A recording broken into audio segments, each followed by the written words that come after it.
Nonsia abo yama atiefo nyina adwuma kwa baba Power TV XYZ Radio XYZ so nsama yansaka ya baba no se nonsia kasebo eno na semufo asemu kroji adiama yan yeba abebo mama ne DSC o my ganemu kasebo yi anam radio stations ahodo bebre so mepacho okọ Framantema Water Power 94.1 saso na Global FM ho Sharp FM Water Cradden Shoma wan krankwanta dinyame awa sampa na nanom wa forgo so West and Radio wala Meleke FM wa Paza Ngwegi FM Bolo Rich FM wa Asimfo so Trinity wo bogo so High Radio ewo bechem saso na Oti Radio ewo Dambai wempan sampa Wonde FM ewo Posiga Bono FM wo sunyane na fe Loud Silence Television enso ekotemu bie saso na Sunset FM wo Sahwi yo so Nyansapo FM ewo Shamaka sie no ne nyina na moko nkrofo manso a obetie yen ewo eye Apple City FM wo Virginia saso na tuning eye Power 979 Daisy Radio ewo li Adamfa ewo Paris saso na G Live na fe myxyzonline.com kasei obetie bi osa eno achinso no information centers ahodo bebre so no ekuta kasie bonomu ebi na ensama ya bobo ne eduma akotene no ebi ene se ene wapon penifo makomako beye enkru bia Mahama Cares eye fund no wo ba beda no na wahwe eho entotoye saso ana Ghana mampanyi ade ato na pointi sa wonya kwan ebesum oman Ghana ne se ene susu dia odi susu ma unia no sa pepe ana dankwa bebi yade beyiso monte momanyinda ho na omuya adwumaden aban no ade ato dwa ya wo chese ogwa ho boaso ya wo hwe se ye benya mra ye beta kire na University of Local Governance yatimi asi ewo maimo saso ana yatoa ensam no so ene no se kopiemu ewo tama ne mpatem so a yade nipa bi nsisi adan wo mbia ya enwo se esi adan ho eniti so for hwemantam no so atu anamo ewo ho na bani dia beto dwa chese wo hwe ni mu se wo bebo besia beye 57 billion Ghana cedis ni nyina ne se wo de ba beye o man hie saso ana kane swafo na ohwe Ghana sikasam so owura satepe ade atudwa na wachire mu se nsem bi omoka ewo Ghana economy no ho no eye nokura turodo development bangana won so dia atudwa chese wo fato ho so se wo beboa ma se ne beye obenya onsa no adwuma aye ewo man mu saso ana owura kan ofori so say wakosi wo aye national security operatives bi dia ana omoyentia wakosi wo mo ho nsam no obeti ewo kasiepo yi emu yebeko awutu bodwase mankasim na beto dwase sese no wo mu ni ohini bia oho wan na de sansam yi etudwa yebebo mu ama Mama Cecilia Dapa akwakopiemu ewo court ewo ne nsensem so say nipa oni omotie awia no chemse sika omuwia no kranyadwe ono no onim ano ene Supreme Court ekwa asetena ekoye 4-1 akotie mrahwebedwani wahwese enewani ya wonfa ne ho koma kofodua High Court na semu oho no wo mo enhwenka wani samudo bi ana yaboaboa no seno nsia kase ba obetie bi ewo Power FM ana fei TV XYZ Radio XYZ saso ana udu Facebook so eye Power 979 ana fei YouTube XYZ Broadcasting na watie nsam no share na kire wadwene ewo ho na yenko yanim ye de kase bo ibramo eye me akuya Krantema anafe da chema akosia oforiwa amanfo na yefase dama Let's Talk Educational Consult for one more so yas Little George Health Shop for so ekremo and watching Spanish garlic mesha and the capsules no a drama plastic real estate for esibeja sasia mansu bia any home Solak Natural Clinic Ruta Natural Products no eye no papa edu heba one of the SMB Tasia ba Power Specialist Herbal Hospital one ekram 3P garlic mesha no so ye dro ya na wapebi anonom Haxa Mesha ne capsules no also time for Medimosis Clinic and Prostate Center for chese bema prostate ade tete wo na wo dia beda wom Sabah Sheba Center wo so ekranwuma koi enwumrei wo ena aso yasene afei kasebo no emu nchechemu ene diswe yade nsam no eguodia na Ghana mampanyi yewra John Dramani Mahama ade nsɛm bi atodwa wɔ mbrɛ nei asofo abɛdi akyira ɔbɔ mudin ɛbɛsom ɔman Ghana no ɔmo ya amambenom so akofinem a ɛsɛ ɔmo so no ɔmo dwumadie no ɛbɛhyehyɛ so ɛsɛ fie kyena kɔ ɔmo hyɛ ase ade asom ɔman Ghana na ne nsɛm ɛna ɔde todwa akyerem sɛ sɛbio asofo abɛdi akyira so ɔmo nim owu a ɔmo nhwɛnda sɛdeɛ kyɛ sɛ Ghana fo kyerɛ bibi ɛkyerɛ MPP sensa memu papa nkɔso nkuntabu manda hɔ no sa papa so no mɛyɛ ɔmo adwuma no ma nyɛ ne yesu a ɛsɛ aba de bɔ tachi no ɛno na ba so bɛgye ne paw na sie ne bɛbɔ papa ɛni nti ɔmo hwɛ so mɛyɛ adwumaden na Ghana kyɛ sɛ nneɛma nyinaa ɛtimi akɔyie na sansɛm yɛmra dwumadie no ɛkɔ so no yɛnua bɛma wisdom ɛdɔdwɔmɛ ɛkɔpie mu ɛwɔ ase nsɛm no yɛntie amanebɔ no ɛnkae Wabra odi dwumadi ehye wonsa no President John Dramani Mahama ahye bose obekọ so ahye se won a ese wode wo ejapade ebedan no wetumi e de aba na ode akakoma Auditor General na ma periperi ye etumi akoso. While your role as deputy ministers require professional subordination in supporting your substantive ministers, I shall hold you to the same standards of accountability, diligence, hard work, and sacrifice for Ghana's collective success. In view of this, the same cautions I gave to ministers against arrogance, against opulence, and neglect of duty apply to you as well. You must also promptly fulfill your assets declaration requirements and submit same to the Auditor General. His Excellency John Dramani Mahama esanso echiremu se na ban bekoso afa nkrofo kuma bi ye obeye dwuma no amagana aye krabehwe. From the outset of this administration, I gave a solemn assurance to the people of Ghana that I will fulfill my promise to create a lean, efficient, cost-effective, and performance-driven government. I committed to reducing the size of government from the largest ever in the history of our country to the smallest ever, while guaranteeing that every ministry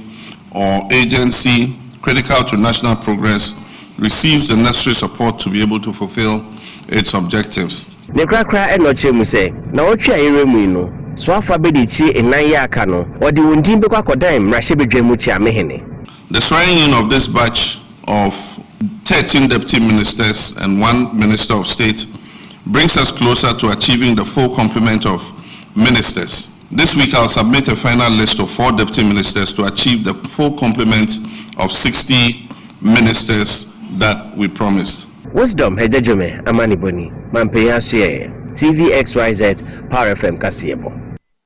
Na yenua brema wisdom hedejome amaniebo ena yetiyi. Na ene wo so for your show my God na yapomode emosensem so wanyafo kwam na mita kando wo gina ni mu edie mu epaw empanifo makoma konkron ya wenu eye 9-member committee ni nyina ene se Ghana Medical Care Trust Fund ya to ni dinse Mahama Cares no wono mu apaw honto na se mpo no wo mu apaw empanifo ya wo mu eba beda no no ma hwe hontotoye na yenya legal framework emra bia beta kire na timie di mu se ne be ya ye benya foto ahodo a yade beso woni a yade kwankro etete wom ewo mai emo asene wabra na dwumadie no ekoso no yama ne boni Kofi Abrantie na nani edi akira woto ma ne boy eso edi amayen ene ewaso ya wehwe eyapomode wonsem so akache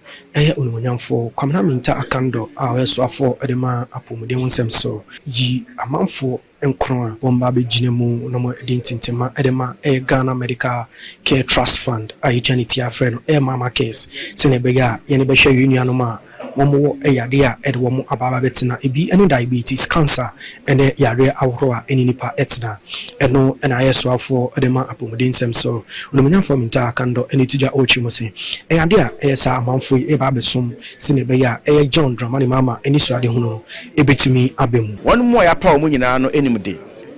na yenim se tukura nko agina adwensu nipa ba akofo tirim je sa abagina ku tax force na omunjina ho na obi o wa adwen pa bia na opese yedidi djuma be yie no omeba no ma be kire o madwen no ma sam na fei yede adidjuma task force no if it's America no ebe mo na otwe num se omfa ni omudjuma omfa bebia amre yen ni yɛnhyɛ ase mfa nyɛ adwuma ɛno akyi ɔsanso ɛde to gya akyerɛ mu sɛ ɛyade a ɛnhyehyɛ ahorow bebree a wɔbɛtumi afa mu na ma ɛyɛ mahama case ɛbɛtena no ɛyade a wɔba bɛfa so na ma ɛyɛ saa agyinasi ɛtumi aba mu aban bi a waba sɛ waba ma Ghanafoɔ na Ghanafoɔ nti ɛna waba na ɔpɛ Ghanafoɔ yiedie no sɛ wɔbɛto biribi ɛyɛ a ɔto aso nsɛn no yɛbɛto although yɛn na yɛ pilot to national health insurance yɛwura Akufo baeɛ na ɔno nso bɛto aso yɛn nyinaa yɛto aso aban bi anu abɛtwa national health insurance mu saa nso ne yɛhwɛ kwan sɛ deɛ yɛto yɛbo ase na yɛayɛ ne yie sɛ ne bɛyɛ aban bi a ɔbɛba no ɔntwam ɛyɛ ɔpanyin a ɔbɛtena akwan mu ɛde ahwɛ ɛyɛ mahama case so Professor Emeritus Set IT enso ene nsem etuja erefa eye anamo ena fra ya from se omra mehwe no mo nsom e wo se edibadie so will have great impact on bringing the country together, great impact in making sure that those who are sick and suffering are healed and then back to work in the economy. Great impact on social life, where people will feel free and able now to do what they should do in the society. Enti wey amanebo fo Kofi Abrantie na amanebo na yetiye. Ya to so na yakọ aye anyamkane ho ansensemu owura John Jinapo ade atudwa na wode ne de say ese na nsentem na kopyemu asantemantem na anyamkane ese honsam na nkoye ne nyina ne say na ese aye range box supply point na ese wo kuma sempatem no ese mfum so kakra eba ho na msai so menei abana modern a ese wetimi atotu nyema nyina kama ade aboa na ochem say how ne buy no na ese aye ECG ana fe Greco ne obi enkoye emfa mu manam so na kofo how ade bra de hye okuma say na nso nyina mu no aba modi a wahwe na ya hwe kura brof kwansin beye 3 kilometers watimi ahwe SSS ni nyina no omo hwe na atimi aboa se beye na nyina mkane a wonsam no so ebetimi akoye nsam a yewura John Jinapo aditu dwa no ebinie. December 2024 a major fault occurred on some underground cables that supplied power from Greco to ECG at the Rich Bulk Supply Point substation in Kumasi. Unfortunately, there were no alternative routes to facilitate power evacuation and supply. What it meant is that in December 2024, when that major fault occurred, the system had not been configured to have an alternative route to allow power to be evacuated. And so from December through to January, there were several major challenges and outages in respect of supplying reliable power within that enclave. This went on and continued well into January, Mr. Speaker, and did not relent. And so, on assumption of office, this administration took urgent steps to replace approximately 3 kilometers of faulty lines on that section in order to ameliorate the challenge. Mr. Speaker, I'm happy to announce that since those repairs were completed, power supply to that area has improved tremendously and significantly. We will continue to monitor the situation and to undertake emergency remedial measures when it becomes necessary. Mr. Speaker, on the Ashanti region and the challenges thereof, the demand has increased, which means that some additional work ought to have been undertaken in order to be able to absorb the increasing demand. Mr. Speaker, I'm happy to announce that in mid-February of this year, Greco has completed a 145 MVA transformer at the Angomaso bulk supply point. This has also improved power supply situation in Kumasi and reduced the need to shed load from the Rich substation. Na wey ayosofo hwahoden sam so ewo oman Ghana mu ne nsem ojahoden sam so owura Glai se Jinapo na yatie ninkin. na wasofo yi ohwe potam empunto eso ahenie ene ahensie eso no wanyafo Ahmed Ibrahim wode asodwa yi a wo kyese aban wagu ahoboa so a enche bia wo hwede mu sesu ya ponkese pa ye no University of Local Governance ye besi ewo man emo ye no ebekoso ewo akomadan wase ahoboa egu akwam na ansa na suapon yi ye betimi asie no wase ye nyamra na ebeta akire na eho bill no ekopie mu omrahye bedwam eye 8 Parliament no na so no panifo antimi anye atum ama na amedane mra ewo mai emo na 9th Parliament yi abai no obeso obesan ede bill no akobiem na panifo abobo ho atutu no sira ne abasa no wagi atum se ne beya ebedane mra na bata akire na University of Local Governance no yetimi asi na timi aboa ama ye kan mamuo potam empunto ho adesua no a atimi apeja ewo mai mo to be relayed is a joint bill by my good self and the Honorable Minister for Education. And I know GTech work closely with him, so clearly that will not be a problem. As to whether they are aware or they are not aware, myself and my good brother, the Minister for Education, will do this jointly together. So don't entertain any fears at all. It has been programmed for in the budget that was presented yesterday. So even if the bill is relayed in this house after its approval, the budget will have to be approved. And secondly, since it's a joint bill between myself and the Minister for Education, I unilaterally cannot say today or tomorrow, but the two of us have prioritized this one and we are taking urgent steps to make sure that it's relayed before this house. Mr. Speaker, you agree that the bill was laid. Parliament collectively was unable to pass it in the 8th Parliament. And clearly, Mr. Speaker, this is what I think that both sides agree that is a matter of urgent national importance and must be prioritized. Eyon monyafo Ahmed Ibrahim wasofo ya wono ehwe potam empunto so na yate nenkan yatwa na yambra ankra mantem hansoe na ene se aye ankra mantem no coordinating council no ene tema development corporation akaboma omate tax force we so madwuma ene se omobehwa aboa na Ghana phobia so akopie mu awasakomo no na bebie no kwanse esidan so muzisi adani ade is encroachment akoso no omehwe timi asia no ena msayo so mese we no omchirema we no ayade omohwe se Ghana phobi asobrachi na doso eni ntimrebe yadwuma na atimi aboa na mbro mu kwa no sofo dankra mantama no ensu ekopie mu awodwumadie no asibi na eno ene mame Lenda Oklu edi tudwa na wachirem se wo hwe se dia nyema so ewo temane ne mpatema titiwo ane sakumo no ho no enyade a eso nismo ne tudwa no moma yentie bi ni titi ana ye wo ha ne se enche ye bera rainy season mu na say I stop these activities now ye do rainy season na ya baka say friend say present anya de ana buy na anya de adate because amount for free be there ebe flooding into an exercise is very important. Yeah, but abeshare ni omo coach no ye be share ye ni omo all the stakeholders involved omo ni omo ase ye ni omo betina ase na mia esefata say ye be omo be jemu ama aban no ye be make sure so omo be there omo be jemu mia council a amanfo nko ya ukwa ye visit site amuben already ya ba hadida ya be survey places no dida omo say after amanfo so our shots here sisi dan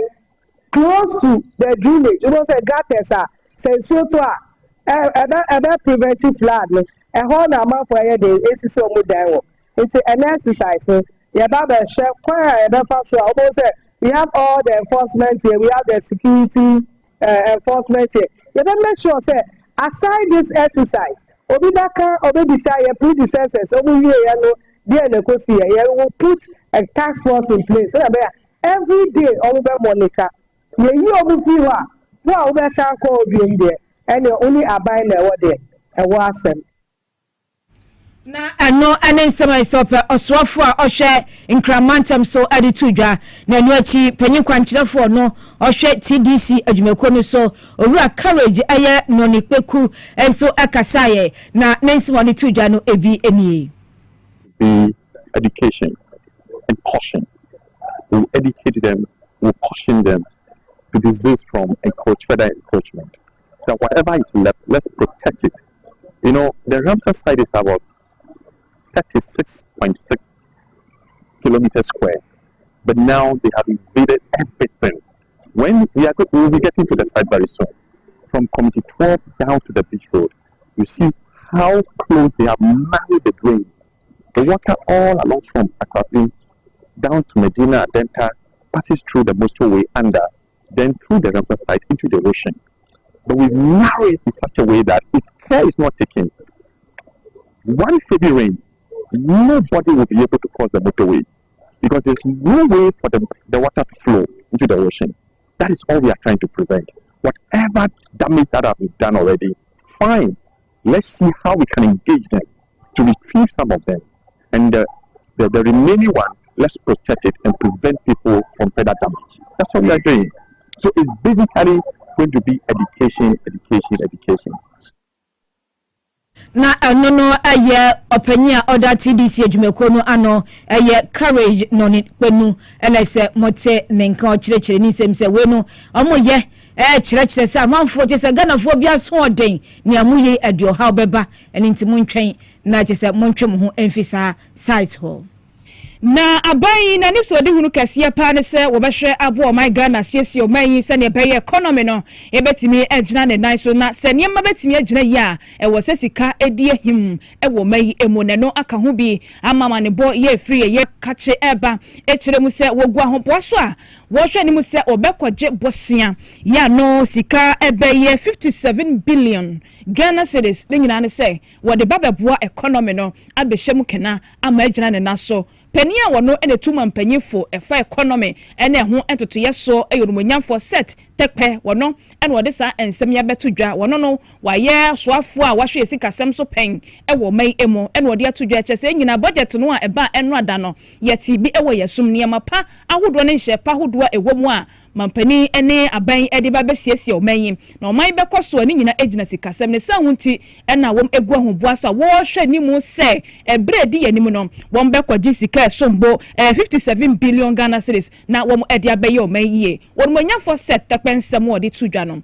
enie 25 budget we are looking to generate revenues of 224.9 billion about 2225. Expenditure is going to be 281, which already you see 222 plus 281, so we are running into the deficit. Actually, after it's calculated here as 48 overall commitment basis. So financing is the 56.9, so about 57 billion, is going to be borrowed. And then, but here we have made provision for repayment, what we call amortization. So this new borrowing will bring down, the balance, of what we and it's going to come from foreign and from domestic, sources, right? And then we are going to repay, and this is what we need to ramp up. In 2025, because of the constraints, it's going to be 9.126, and also the benefit of the debt suspension. But it is going to go up, in 2026 to 43.7,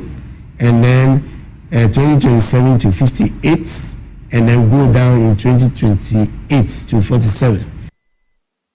Eyon monyafo set tekpe ena de shema yatene nken wono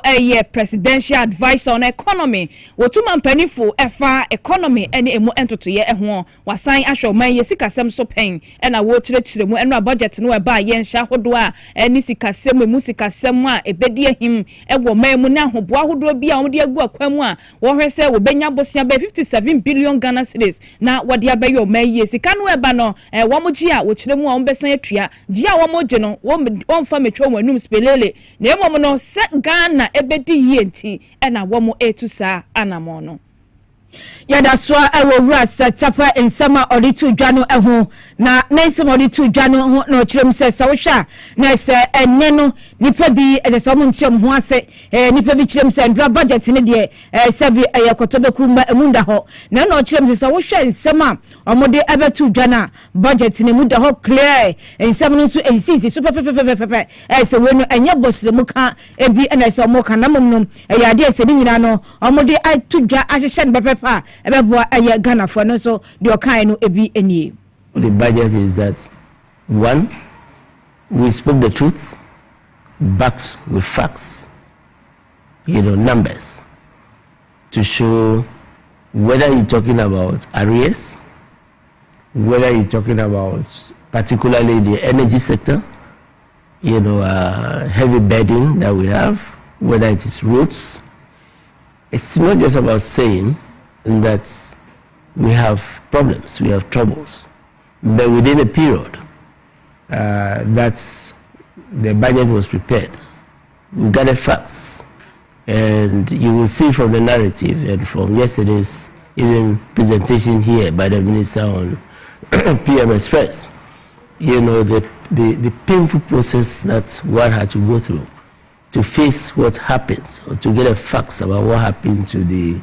tax refund account, which was set up, to facilitate refunds, because there will always be refunds, and what happened to those funds. And yachi ana ochirechirem so wohwe budget na gidie wo mu papa so gidie se tie bia ne Ghana sikasam se dia protete akokodu bia no o mbetimi asiesie na anenam ho e de nyoma tutu wi a ene so ebetimi aboye. Take the country out of the gloom of haircuts and other things and put and restore gifts, restore items, restore the very things which were suspended for 8 years. I can bet that those will begin to bring hope to Ghanaians. Ano aye owura setepe asofo amrebie na ohwe Ghana sikasam so mpempro yefotufo ewo Ghana sikasam ho ema aye owura John Dramani Mahama no chem say se wohwe budget no kura chem say NDC aba no maye krado say de tie bia no ometene niam run na Ghana fo yetimi adiye.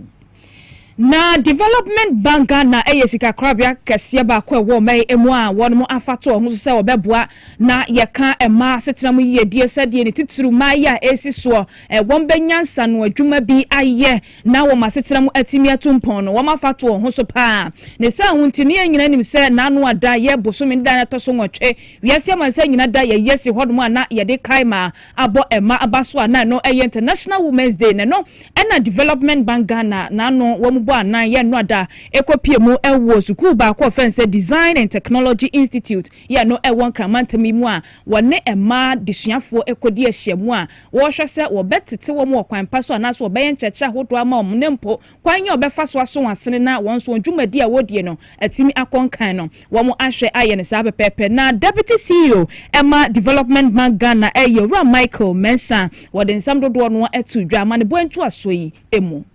Sikakra bia ye fra won say Development Bank Ghana ene womu boanan ebepie mu ewo Design Institute Technology ni nyina efa International Women's Day ya bosumi ne da na toso nwotwe wiase mansa nyina ye yisi hodom a ye de ehye ema animunyam na bra wo bepie mu ewo sukuu yi emu no de titiru ema disuafo ena womu edi wo edi ehye mu a ewo de nsam dodo no etu dwa na Deputy CEO Edima Development Bank Ghana Michael Mensa ba editudwa ekire se sikakra biai woma ba se womo ebeboa ma na woma so masene na wahye onkutu pa se de be ya dane da wondwumadie ene wasetenam yedie ebetimi akonkan. Development Bank Ghana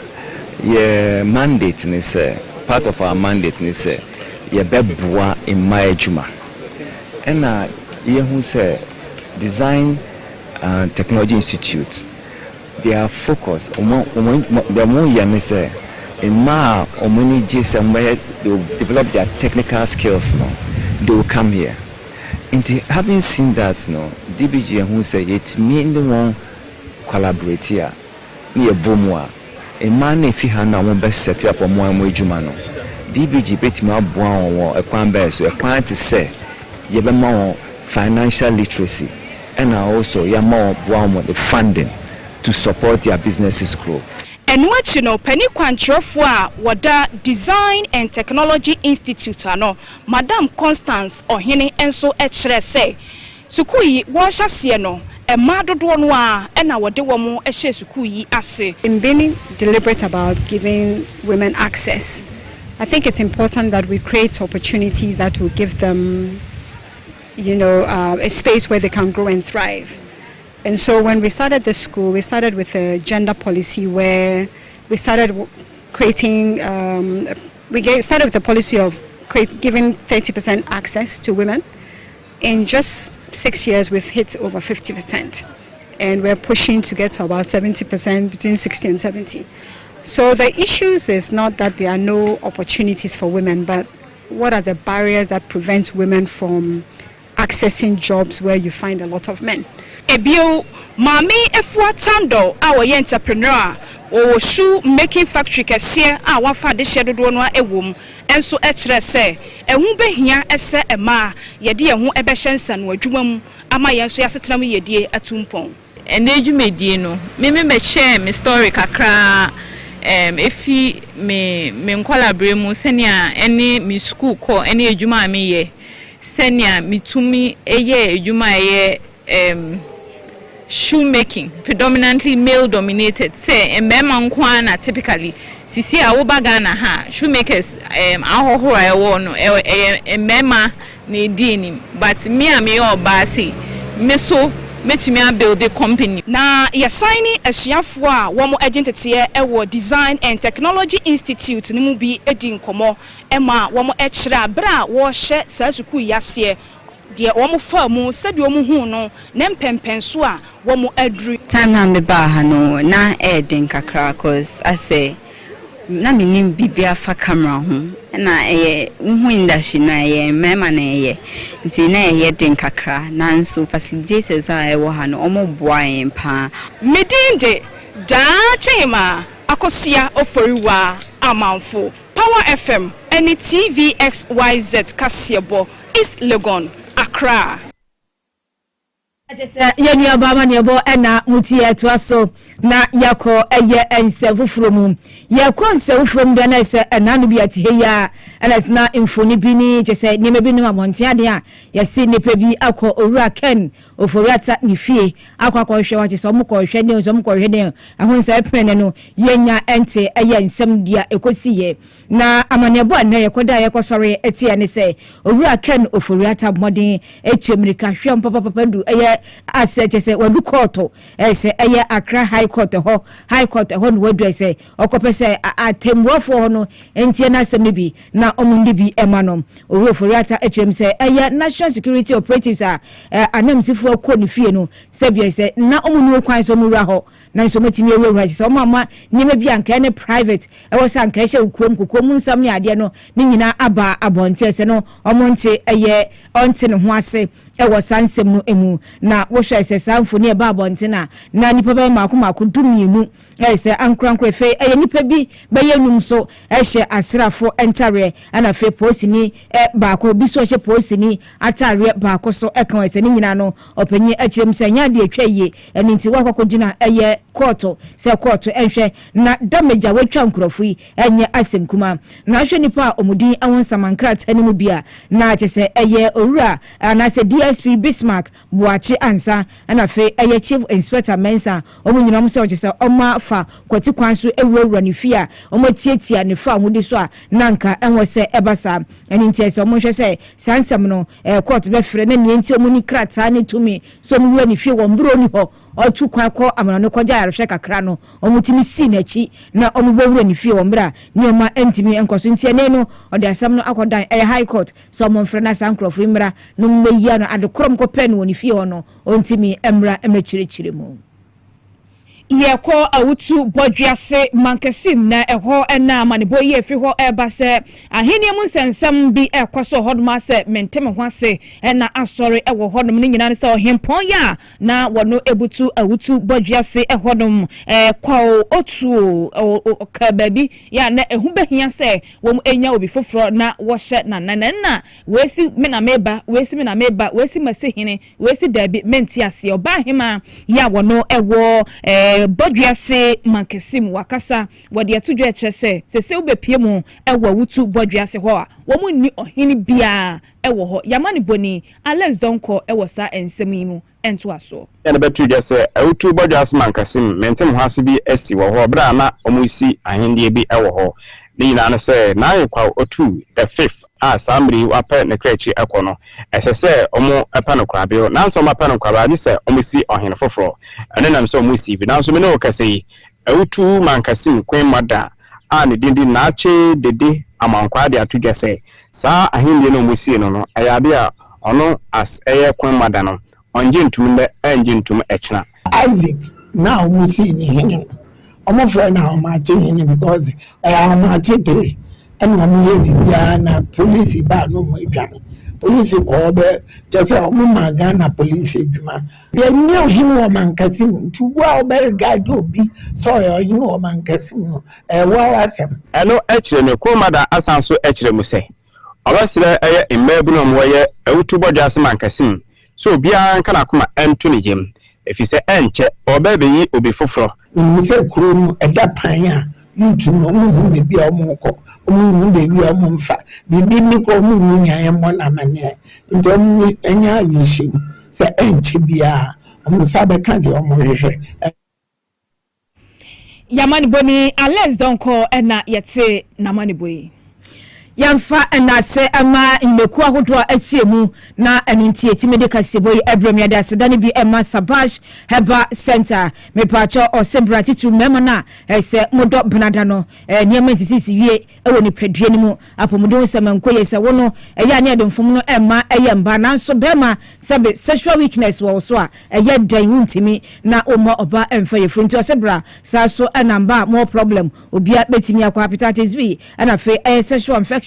or sebra na jeso betua sete edi amount na wasanso aye Sabash koko bitesa enu me jese aye tatahwe se koko haw usisi wuntimi ntenase anampo ayemtim hawa unya binu me se etimi eboa pa nti bia bia modern so beko La Paz aye new market kwantempo so nkra heya na behu aye Sabash Heba Center na watimi aboa oko miamia hodo nso etondu mangane ma ubenya ni nupa ni bi na wato anono telephone so nkoma na wa 050 0064000 050 0064000 na one Sabash Heba Center nkasa nombo na pomodon sam no enkoyi emfama saso na yede asedani bi ema Medimosis Clinic and Prostate Center Medimosis Clinic and Prostate Center me pacho osebra sebia eye prostate wonsensam na chese enkoyi emfama be mantenase na se prostate no honsam no entochima ansa wotu anamokwane ncheki ma ebibi wo ho ntempa na yetimi asano ana simple sexual weakness, infertility, hypertension, diabetes and sciatica me pacho enu so ha adwen pa na nsen modern so beko typhoid fever ni ade nyina odu Medimosis Clinic and Prostate Center on mesho na ho atimi atoye efensu ni pedua na nkasa pesa wo hwemu ye nhwe se bia dede yi a momodia na tumirika komba so pesa wa exam no fese bia cancer bia nyini ti wo ma enu so komesho kama na atimi aboa o branches bebre ebi Kumasi ahenema kokoben jese odu wo behwaw sanso na eye Adanta barrier enso or branch back on police station no na edi animhwe efe udu eye AESL building mu ewo Ghana Highway Authority yard monso obehu no ejeko Johnson ni school for the deaf no na edi animhwe modian so befre no ewo 0244 068 447 0244 068 447 na ontimi embo yamfa sedani bi ema haksa mixture ne capsules me pacho eno stomach ulcer edro sanko bia didi wi ananiji wonko aduane to yema na se wuyem ebufo so saa wontimi endo ho na se ne manyina ayebasa stomach ulcer nte se wontimi didi no wo so tia na ete de se okokura ndo aduane ejese mframa gina yem kapua se anya asemkuma ntimi so hawa nyina bia bo modern so pe haksa mixture ne capsules no na watimi anonom na enkosa ya dio hawo no enso emfa emam benyandro ne biato be biato ndo enkran udu okashi dragle ho a obenya biso na wato saso na se biato ndo nyina okotema community 5 Little George health shop no obenya biso ato ho me pa cho frɛ no 0240 238 310 na onso dudu bi apeno ode bebro na oso atu ato na so pebia no ana bibi kire wadwira wo fra 0240 238 310 ofra na esenkomo yitwi bi ono so no watimi ene atwetwe me pacho wa ye kasemoro so ohun wanu se so no manfo power nsamran niema enkoye se efenso 9 83 ana sempo honam nyina ya oja waposo se enzisi so ye emfa maw anampo sabio utagu nsuo ntentem ana se odwonso ntentem ne nyina no problem na wafun so se di wanim ne wosi batch se wanyem beye bosome enkono kora bomodian so pe edupapa bi anom edupa yi 3p garlic mixture 3p garlic mixture eno and also pebinom na etimi esiesi ye pa 3p garlic mixture onuma ebeboa ne face ni pedua na isisi so kama edi amakai say piwa natural health for na aye ndro edi abedwa so a unya binuma ebetimi esiesi bebi ato ndro manga ne munso no ubenya bi nso ato ewo honum 0248 928 824 0248 928 824 na isa woni piwak enkasa na ndrom bibi a kire wadwene no mepa 20 mbo modern so benya bianom na eno nso embo nsiesie ni pedua no so emfa emaun ma yento America enko Power Specialist Herbal Hospital mepa cho hepatitis se omu ahodo se bia hepatitis B C na fe A ni nyina ebi tetewo o ni pedua ma ko betimi aboa sa so na bia liver no se ayekase dodo se fatty liver ni nyina okọ behwe na watimi aboa sa so na prostate no ayekase immune system no so na so boost no na yakama mo ni nyina ko betimi ahwe emba no se be fibroid edaw yam se bedam sana se be wunya wo ya na se eye de asemaba na so se de hetie bia no ko na se yem oduro e wo Power Specialist Herbal Hospital na se yenane no anampo eye kidney stones ni nyina so behwe etimi abo ode aduru tatahwe bi aba se eye jirikajiri eno no eye memeduro eni ntime srewa bema se bi nyema nkoye wa wo hwe ahoden no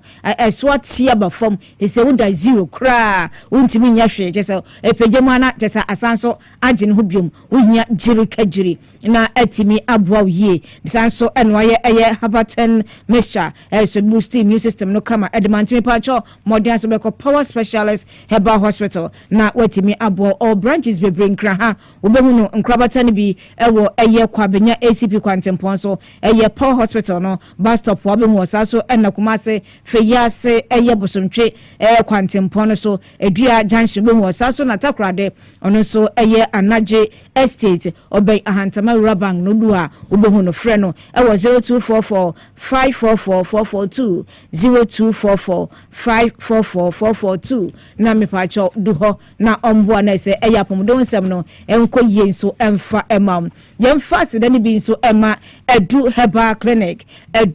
clinic mepacho se stroke ana ayewo di hye bi wabusuanim momode na se momo na bomo na momfa no nko edu herbal clinic na se no gan hanyina no se stroke ndo beti ne te kura edi amawo anase bia yesi yade ene hawo eno nso ko behwe na womandu pa anom na etimi aboa intimi sro bomodian so beko na se stroke no ontu ase sore gina wona nso etimi ekoye adwuma sedia na wote dada no na etimi aboa saso na ode SM bitters no abedwam so nya binma mbema no ebeboa kama pa wani beje nyame ni mu be fili pa enito modern so benya bia no na etimi asiesie wo owo na chikwan ewo mankasim ba fikrom sanso na odoko official town kwashi anyanku street wa ubehuno freno 020 104 4221 020 104 4221 na woneno enkasa na omboa saso na yade asedani bi ema Ruta natural product me pacho malaria 3D ha dwen papa de bia be so na wodo na se untimi nya hwe untimi nidi wanu mato na se ni nyina no malaria therefore sansan tontom enkwa kire nja nipa me pacho ntimi modian se ubenya Ruta mixture ni bi na wanum etu malaria no ase kra na mo se doctor ka kiro se wonya typhoid fever na wohia Ruta Titanic na nso etimi aboa Ruta Titanic eno na abehia na etimi aboa saso na nimia eye Ruta Live enso no man pacho be stress se nipadua niam bia enya agiragire mu no eba bonten na asan ama ahoden awu nipa mojanim na atimi aboa pa boost immune system no so aduamanti mesewa eye Ruta natural product no moden so benya bi na wano no abribia sapomodon nsem no enkoye emfa emam open dodro na watu afre 0244 503 443 0244 503 443 na ise woso no watimi enye bia no enu achi bebi eto ndro bia o mangane mu ubenya Ruta natural product no ebi ato na nso atimi abo yepa mamefa aseda ema Solar Natural Clinic me pacho a doctor for nim de for ewo ho so omagentete akodare okoyade hamama esendro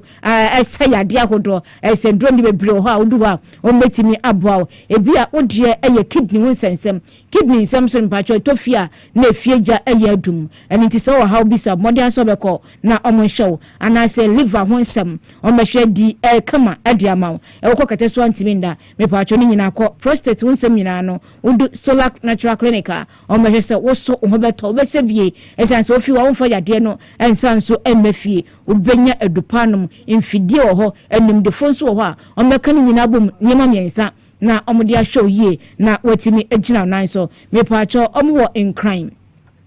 eye kokomemre on be Harvard Senior High School udu o mesho fre 0553 932631 0553 932631 na oni omonkasa no momboa na ese woso kidi hunsense me hawi a tese wontimi endi hu eno so omontenete emfa ema usaso na mamenkan for Ostek Real Estate emfa ema omotonton sase nsase a manso bie ni ho na ese nsase a nyeme nyina ebekọ kama ede amawo Ghana ha tese dan de bia fi bia ede mikro isi 1963 na so ye to tese ye tum kurama atete enti misra won pese efiewura be ha matum ana mituwa omodian so be ni kakra woni Ostek Real Estate for enkasa no mo asase a manso bie ni ho nsase no so nyinam kane ani ade nyina dede mu akwan ye yi ni kama ade amam nsase a meken ebi ewo dodowa ayikuma asabi doyum afienya na afi dowonya Shah Hills ni nyina no udu se eye Ostek Real Estate nsase papa no ane bo fo mo akwanya na otimi atua ni kakra kama no so no so benya bi ewo ho 0244 684 069 0244 684 069 na oni omo enkasa na momboa na ise eye apomodon sam enso enyama enkoye emfa emma papa na se ye ka apomodin dia na se Little George Health Shop me pacho tema community 5 eho na omwo Presby Asordano na fe PV Obey runabout na omwo na se Little George Health Shop na mekan for ediamount se me pacho wo pe ndu papa ye no man gane mu he bandro ni nyina obenya bi so ato ewo ho se ye kwa mixture ana se kwa plus mixture ni nyina obenya bi ewo ho Dominion powder Mr. Kill just say vitamins ndro hudio nyina obenya bi ato ewo ho sa so na the healthy juice bi enso abedwuma me pacho nya sem kuma bibi say cranberry carrot ni ade nyina turmeric nyina hye laya eno so kama pa enti numumbi na emboa efe se okun apese wodidi ni ade nyina okọ metimi a kyerɛkyerɛw kama indidi moroso na meka se na nkofo ohal bi mfambraw enti ni nyina so pedro bia wa pese package mfambraw no Little George Health Shop benesa ede amount for 0243 140231 0243 140231 na iso monso omomboa na ndu papa ohia anom nsunya bi 0243 140213 na isa wonso no maundu pani bi enom na nioma enkoso kama enfamao sa so na mede aseda ma little let's talk educational consult eho na isa omotete nkwada papa ma ajese machia no ekonkan enti so ba anya bosomi ensia eko influencia modian saudi akwada no beko Let's Talk Educational Consult na omonchire na de emfama sa so anom se Saturday ebi anase maame anasa e wo so ko baabi ayie aware bi untimi fa akwara ne nko fa ko ommachire akwara na de kama edema bit say reading writing ne ade nyina personal aye development IT ni ade nyina omchire e wo ho sa so anase bia what is school wo pese yemma akyerɛkyerɛfo bɛkyerɛ do school no yɛma ɔmo tete na ntimi mboa ɔmo asabi ɔmo amɛyɛ na ɔmo ametutu ni ɔmo ampapa so hɔ ni nyina frɛ Let's Talk Educational Consult and then so ɔmmɛhwɛ aboa ɛwɔ saa akwanja no ɛsɔ ɛne nti from ɛwɔ 0249 069 821 0249 069 821 ɔmo wɔ ɛyɛ nkran ha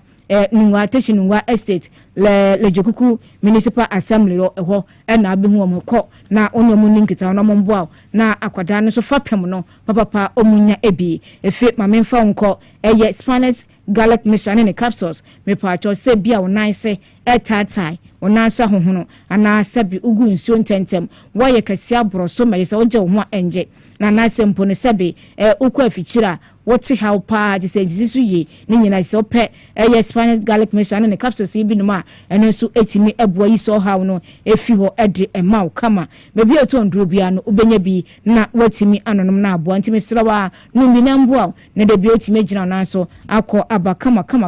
na no so etimi aboa yi pa nti omode asa so obepe bi no anom na aboa wo from 0266 114 111 0266 114 111 na esa woso nchirechire mbi esa fata no omo mfama bebi adi ya ho mesonja aboafo nkrato ye ba ya to aso edi amamo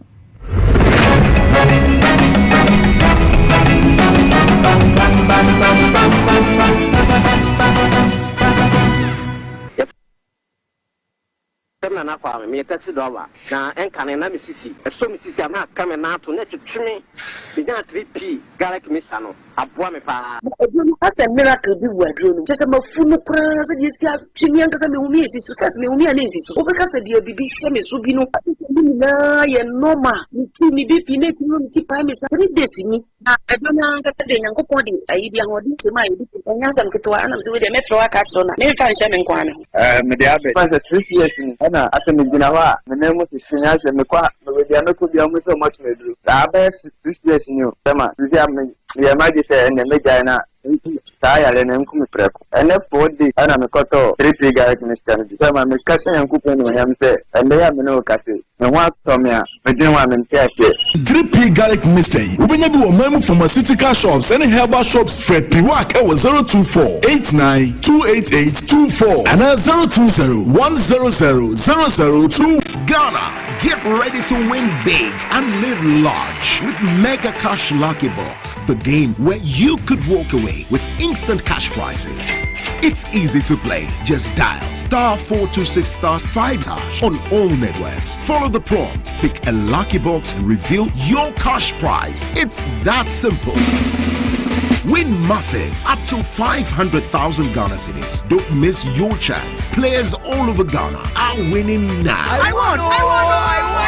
What are you waiting for? Dial *426*5# or visit www.megacashluckybox.com and play on our web portal. The minimum to play is 5 Ghana cedis. Your lucky box could be holding that big cash prize. Mega Cash Lucky Box. Dial *426*5# and win instant cash today. Don't wait. Remember, terms and conditions apply and is annually approved on the Caritas Lottery platform.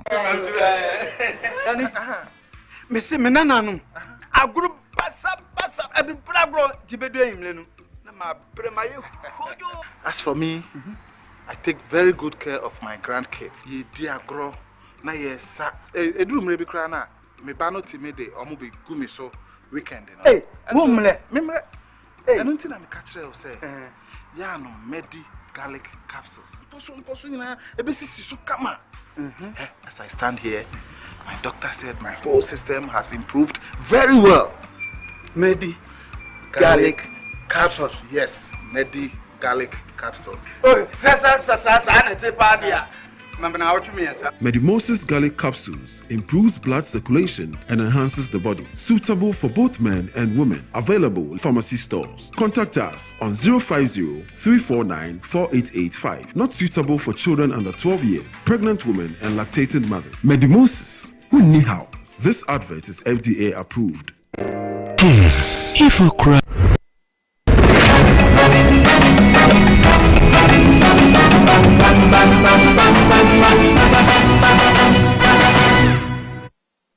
Chima Maya Damasiama Makwaba TVXYZ Sunia Radio XYZ and Afio so Power 97.9 FM. So yeah, twaka siya boneso na ya kopiemu ewo Winiba na University of Education Winiba womo Vice Chancellor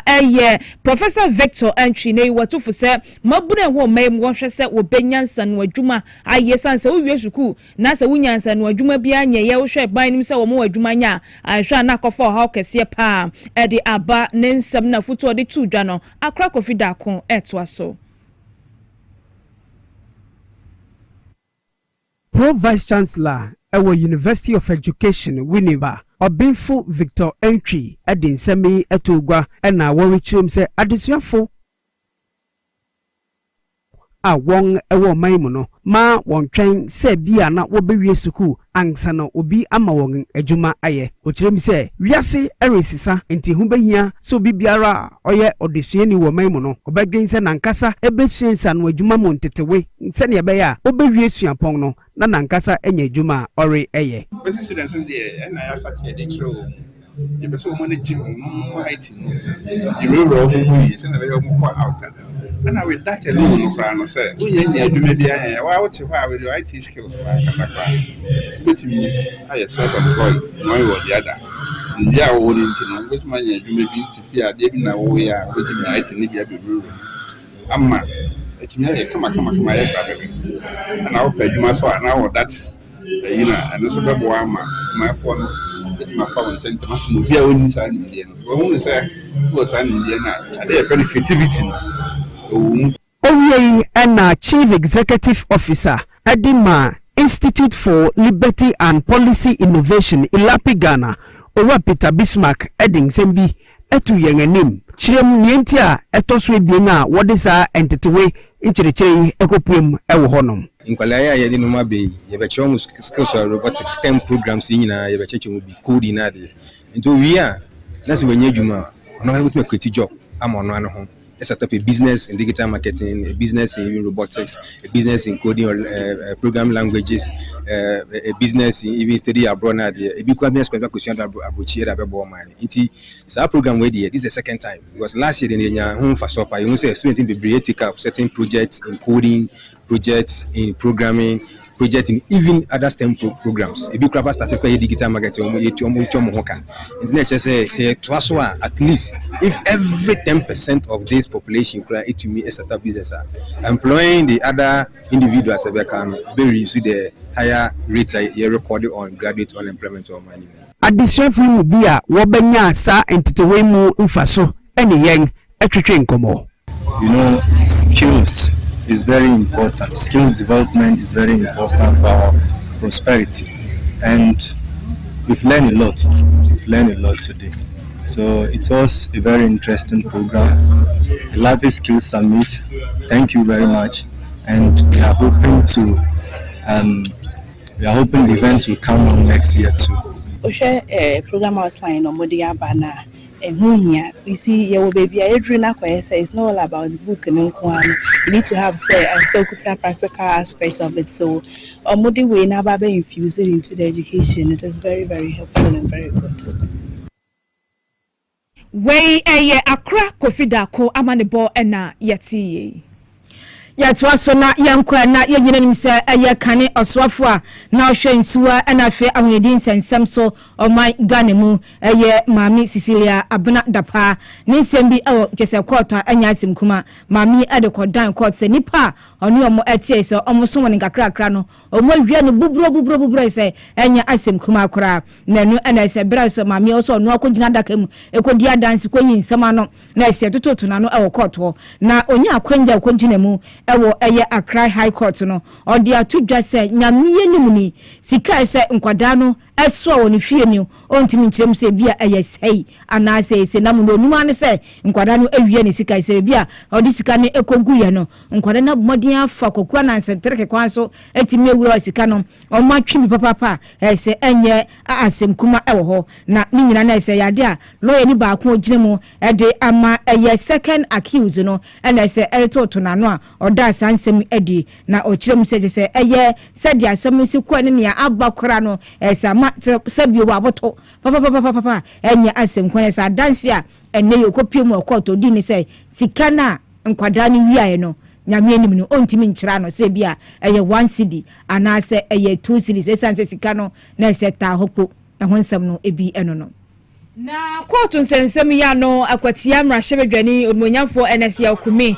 wono so Supreme Court batan na wokwa setena woni case no eso ye nyina nim se Kofodua High Court nanu ada wo kire se contempt kese na akire eye papai na ni nyina ne se wohwa bato ye koso no a mentime ho ase bi epiemu ewom ne no na kire se ye na papai so tabiriko piemu Supreme Court na court kwa asetena no ekoye 4-1 na kire se omu kire mu a yewra NS ya okumi wonso nsene mra ntia wose Kofodua High Court na said dia samnetie no wom etimitena so na wom ekan pepepe full verdict no chemu a busu mini de to so aduanu baako na wom edebeba yenso so ye ni egusu edi akire eno so ana ye begina na ensema ensa kan boabo no se no nsia kase bo a yade abram no yade ni nyina ese aboafo abo na ensemitimi sone so ema nyina demu nyina ansesa so na camera MC obia ye do obia sia besom ayeme akuya krantema na afi da chima akosia oforiwa amanfo yakramo